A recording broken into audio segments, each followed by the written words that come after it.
कहाँ से आई हैं? जी सर, हम हरदोई से आए हैं। क्या कहेंगे री एग्जाम को लेकर? सर री एग्जाम होना चाहिए। वैसे जितने दिन से हम लोग मेहनत कर रहे हैं, हम 4 साल से मेहनत कर रहे हैं, तब जाके हमने 117 क्वेश्चन सही किए हैं। लेकिन उसके बावजूद मतलब हमें उम्मीद नहीं है कि हमारा सिलेक्शन होगा, क्योंकि इसमें 145 148 मार्क के आए हैं जिनको पहले से आंसर की मिली है। तो हम लोगों को तो चांस पहले से ही बाहर कर दिया गया।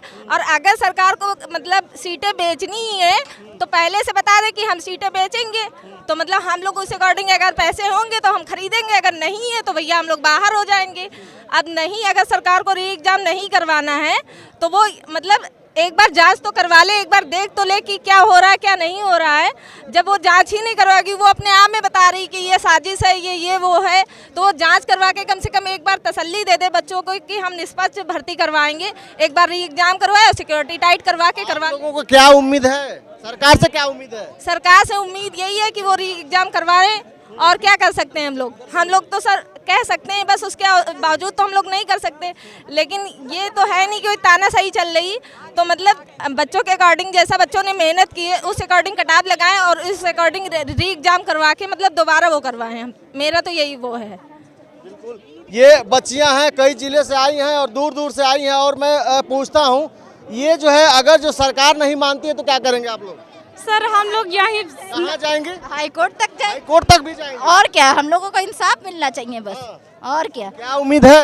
उम्मीद है बाबा जी इंसाफ देंगे, कैसे नहीं देंगे। बाबा से उम्मीद है? उम्मीद है, बाबा जी अच्छे सरकार है। हम लोगों को इंसाफ नहीं देंगे तो आगे आने वाले चुनाव में भी बाधा आ सकती, क्योंकि ज़्यादातर तो युवाओं से सर ये मतलब बनता है। अगर ये लोग हम लोगों को मतलब इंसाफ नहीं देंगे तो आगे मतलब चुनाव में बाधा आ सकती है। हम लोगों को बाबा से इंसाफ चाहिए। बाबा जी ही होगा कि हम लोगों बच्चों के साथ ना इंसाफी नहीं होनी चाहिए। री एग्जाम होना चाहिए तो होना चाहिए सर।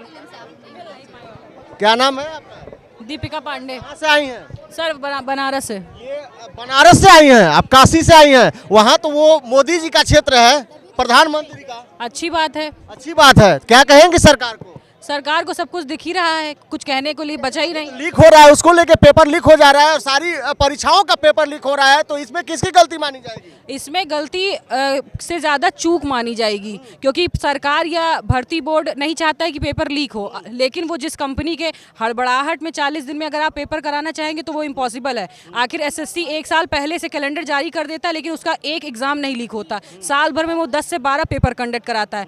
आप 5 साल बाद वैकेंसी निकालते हैं और ऊपर से क्या कहते हैं, आप 40 दिन में इतनी क्या हड़बड़ाहट थी? बच्चों को आप प्रिपरेशन करना टाइम देते कोई बात नहीं, लेकिन आप अपना तो फुल प्रूफ प्लान तो तैयार कर लेते, तब आप एग्ज़ाम कंडक्ट कराते हैं। हम लोग तो यही चाहते थे कि आप ही को दोबारा हम लोग ने चुना है तो क्योंकि आप पे विश्वास था, लेकिन आपकी सरकार में ऐसा करना पड़ेगा कि पढ़ने के टाइम पे हमको धरना देना पड़ेगा। तो ये तो बड़ा दुख का विषय है। बाकी आप खुद ही समझते। आपको नहीं लगता है कि अब 2024 लोकसभा का चुनाव है तो कहीं जल्दीबाजी में इसको कराया गया है? 4 साल से बच्चे 5 साल से इंतजार कर रहे थे, कोई भर्ती नहीं आ रही थी, तो हो सकता है लोकसभा चुनाव को लेके चुनाव से पहले जल्दी कराया गया हो? नहीं सर, हो सकता हो वो हमारे भविष्य के प्रति 5 साल बाद उनको ध्यान में आ गया हो कि बच्चे भी एक वोट बैंक साझा कर सकते हैं। लेकिन वो एक राजनीति के अलावा भी अगर देखा जाए तो बच्चे अपने में परेशान थे। 5 साल से वैकेंसी आई थी और सर मैं भी खुद अगर इस वैकेंसी से आउट होती हूँ तो अब मैं खुद भी फॉर्म नहीं डाल सकती क्योंकि मैं ओवर एज हो जाऊँगी। तो सर हम लोग को न्याय दें और जितना जल्द से जल्द हो सके न्याय दें और डेट निकालें, और हो सके तो अगर ऑफलाइन आप नहीं कंडक्ट करा सकते तो इसको ऑनलाइन मोड में कराएं, जैसे एसएससी IBPS अपना पेपर कराती है। क्या नाम है? कहाँ से आई हैं? मलियाबाद। क्या री एग्जाम को लेकर क्या कहना है आपका? सर दोबारा एग्जाम होना चाहिए। सरकार मानेगी? सरकार तो नहीं मान रही कि पेपर लीक हुआ है। सर मानेगी क्यों नहीं, मानना पड़ेगा उनको। कितना दिन से तैयारी कर रही थी? सर 1-2-3 साल से इंसान कोई मेहनत कर रहा है और लीक कर देंगे पेपर। आरओ का भी ऐसा हुआ है, अब इसका भी यही हाल हुआ है। 150 क्वेश्चन में कितना की थी आप? सर 120 के प्लस हुए थे। जो ये आउट हुआ था पेपर, उसमें आपके पास आया था कि नहीं? सर मेरे पास नहीं, पर मेरे दोस्तों के पास आया था। तो एग्ज़ाम दोबारा होना चाहिए। सरकार को क्या कहेंगे आप? सर एग्ज़ाम दोबारा करवाए, बाकी हमको उनसे कोई दिक्कत नहीं है। बिल्कुल। क्या नाम है? पारुल। कहाँ से आई हैं? बस्ती से आए हैं सर। क्या कहेंगे एग्जाम को लेकर? सर री एग्जाम तो होना चाहिए, बच्चों के भविष्य की बात है तो री एग्जाम तो होना चाहिए। लापरवाही किसकी हो सकती है? सर लापरवाही तो गवर्नमेंट का ही है। इन्होंने पता नहीं अंदर से क्या कर रखा है कि पेपर पहले ही आ जाता है 2 घंटे पहले। 2 बजे से हम लोग की पेपर थी और 2 घंटे पहले आ गए पेपर। बताइए, ना इंसाफी नहीं है बच्चों के साथ। इतने बच्चे यहाँ सुबह से बैठे हुए हैं धूप में बिना खाए पिए, इनको री एग्ज़ाम तो कराना चाहिए ना। बताइए, आप बताइए। अयोध्या में घूम रहे हैं, यहाँ आने के लिए उनके पास टाइम नहीं है। क्या नाम है? रूबी, कहाँ से आई हैं? बुलंदशहर से। कितना दिन से तैयारी की थी? 3 साल से कर रहे हैं। तो अभी पेपर लीक हो गया, क्या बोलेंगी इस पे? क्या री एग्ज़ाम होना चाहिए क्या? री एग्जाम होना चाहिए, लेकिन गलती किसकी है? अब गलती किसी की भी हो, हाँ, री एग्ज़ाम होना चाहिए, बस ये है।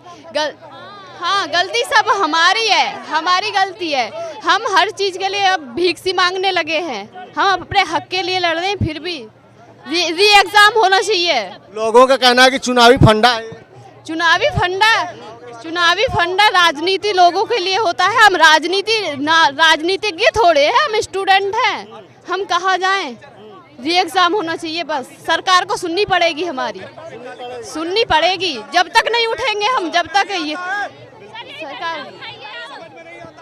बिल्कुल, ये जो है बच्चियों की उम्मीदें हैं, और बच्चियां जो हैं कहीं ना कहीं कई जिलों से आई हैं, 3 साल 4 साल 5 साल मेहनत की है और कहीं ना कहीं री एग्जाम की मांग कर रही हैं। तो आपकी क्या राय है इन बच्चियों के बारे में और इन बच्चों के बारे में? आप कमेंट बॉक्स में जरूर लिखिएगा। बहुत बहुत धन्यवाद, नमस्कार।